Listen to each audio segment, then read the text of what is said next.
is happening?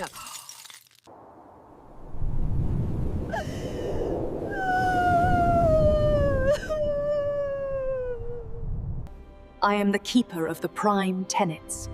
By the light of the Creator, these truths are eternal and immutable.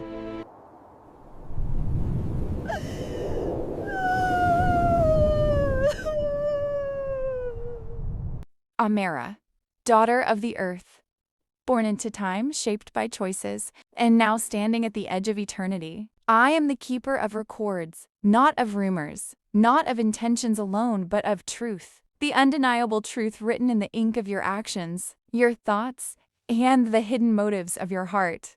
This book of life is not merely a list of names, it is a living testimony. Every word you spoke when no one listened, every kindness you showed when it cost you something, every secret sin you buried, thinking darkness would hide its everything, is written here.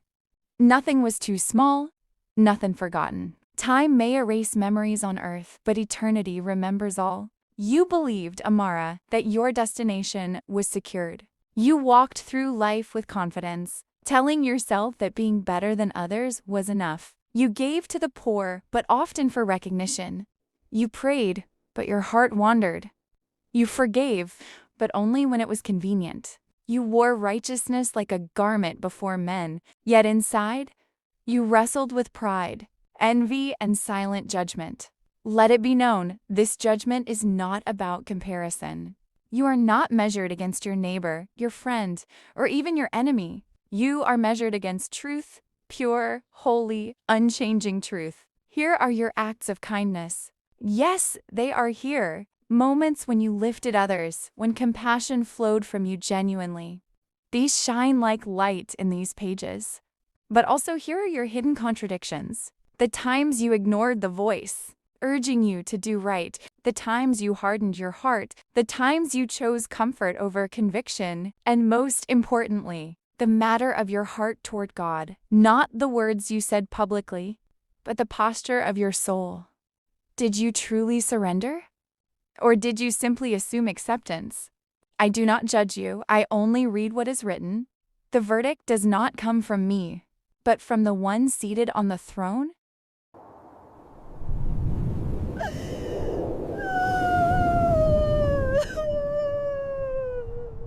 No, this cannot be happening like this. I believed I was ready. I lived my life trying to be good. I didn't steal, I didn't kill, I helped people. I went to worship. I called your name. I told others about you. Wasn't that enough? God, I thought I understood. I thought you saw me as righteous. I compared myself to the worst people I knew and felt secure. I said, at least I'm not like them. I held onto that thought like a shield. I never imagined. That wasn't the standard. Yes, I remember the moments the angel spoke of. The quiet convictions I ignored. The whispers telling me to go deeper, to truly surrender, but I postponed them. I said, tomorrow. I said, I'm already okay. I convinced myself that partial obedience was full obedience. I see it now. I built my confidence on appearances. I wanted to look right more than I wanted to be right. I loved being seen as good. I loved approval. And sometimes, I even knew I was pretending, but I told myself it didn't matter. God, I did love you. Or at least I thought I did. But maybe I loved comfort more. Maybe I loved control more. Maybe I loved myself more. But doesn't my effort count? Doesn't trying matter? Doesn't the good I did outweigh the bad, please? I am standing here hoping, believing you will say, come in, that you will see my intentions and welcome me. I am afraid, not of punishment alone, but of being wrong all along, of living my entire life thinking I was yours, and finding out now that I never truly was. Please, don't let that be my truth.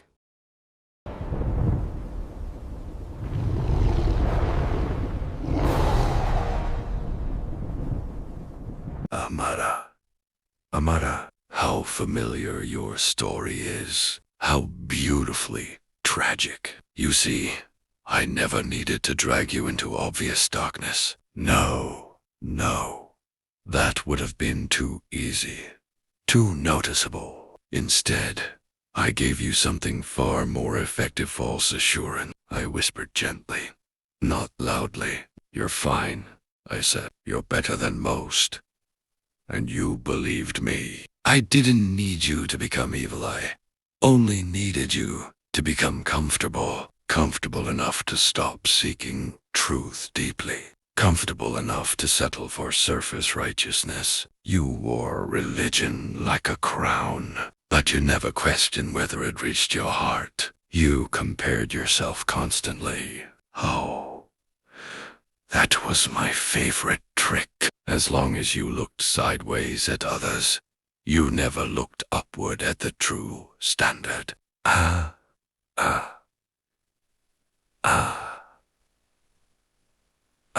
Do you remember those moments when you felt convicted, when something inside you said, go deeper, change, surrender fully? That wasn't me, that was truth calling you, and I was right there, softening it, delaying it, reshaping it into later.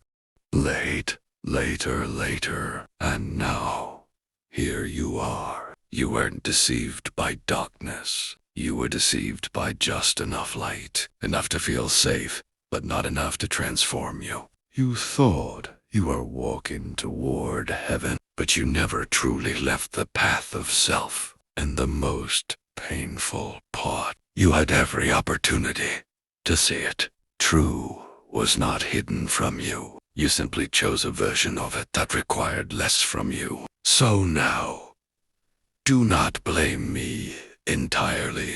I only offered suggestions. You chose what to believe.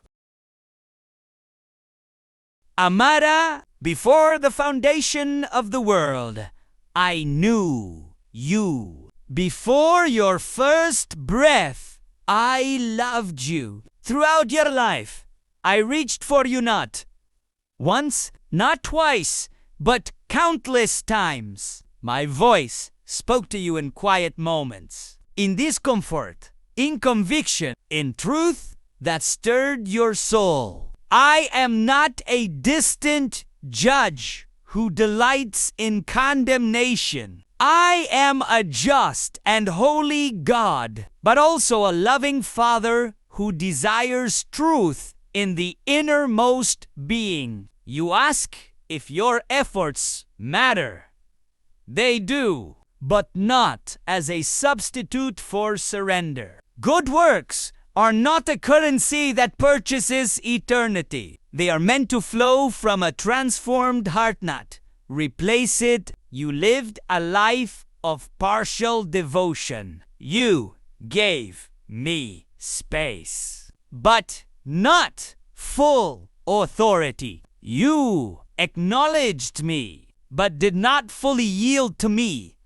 You wanted heaven, but you did not fully embrace the path that leads to it. The standard was never comparison. It was always truth, pure, unchanging truth. And truth requires more than appearance. It requires transformation. Yes, you did good. Yes, you showed kindness. Yes, there were moments when your heart aligned with what is right. And those moments are seen. They are not ignored. But the question of eternity is not, were you sometimes good? It is, did you truly belong to me? Belonging is not proven by words alone, but by a heart surrendered, a life continually shaped by truth, and a willingness to turn fully, not partially, toward me. You stood at many crossroads,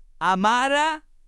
At each one, you chose what was easier, what was safer, what preserved your image rather than transformed your soul. And still, I waited. Even now, understand this. My judgment is not driven by anger, but by justice. Not by rejection, but by truth. You wanted the reward, but resisted the full relationship. You desired the destination, but did not fully walk the path. Therefore, the verdict is not based on what you assumed, but on what is true, and truth cannot be changed at the gates of eternity.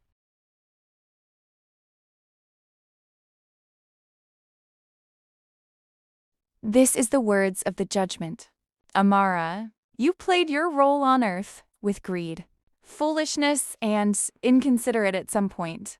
You helped the poor just to gain fame and for the world to know and adore you. You go to church not to worship the Lord your God, but you go to church to show the world your new designer's clothes, shoes, and handbags.